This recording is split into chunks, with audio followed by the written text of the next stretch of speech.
What do you make of the French and the Germans not coming to an agreement? Because I've seen the tentative agreements. It's the total transfer of any sovereignty left in Europe, Webster, to this new private banking system that you'll pay your carbon taxes, your VAT to. I mean, they are really trying to do to Europe what Hitler couldn't do.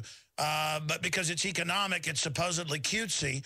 And we're being dominated by the Ponzi scheme operators who are the ones that should go to prison. If you look at the dynamics of imposing austerity in Europe, there it's done under left-wing auspices. I guess it's done that way here, at least under Obama.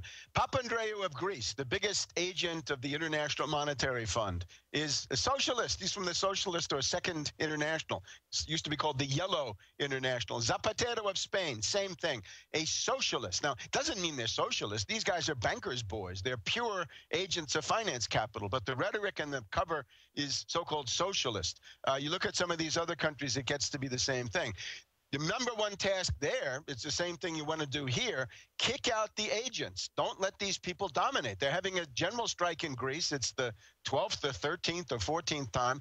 Get rid of this Papandreou. Get him out of there. And if you get some right-wing monster, and the PP, or whatever this is called in Spain, same story, then you can have actual class struggle in a much clearer atmosphere. Some of the resistance in Europe comes from German bankers, and it's interesting. This guy Schäuble, the guy you see sometimes in the wheelchair, he says, well, these bondholders need to take a haircut, right? They should get 20 or 50 or whatever % lopped off their bond holdings. And of course, Trichet, the outgoing head of the European Central Bank, says, horrors, horrors. We don't want any austerity for the bankers. They say, we want the sanctity of debt, the sanctity of contracts. If it's a labor contract, they destroy it. But if it's a contract with a bondholder, then they say, okay, this has got to be sacrosanct. Well, it won't work because these countries are in immediate need of a debt moratorium.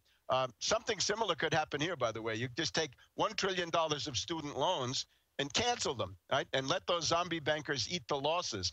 Otherwise, you're not going to have another generation, right? The whole process of family formation and building careers and having children, we're going to have a demographic crisis worse than we think because people are being crushed by their student loans. So the idea is now the perspective of mass struggle lies open. The mass strike period is here. Now get into it and intervene with a program. Kick out the agents, kick out the facilitators, and start fighting for a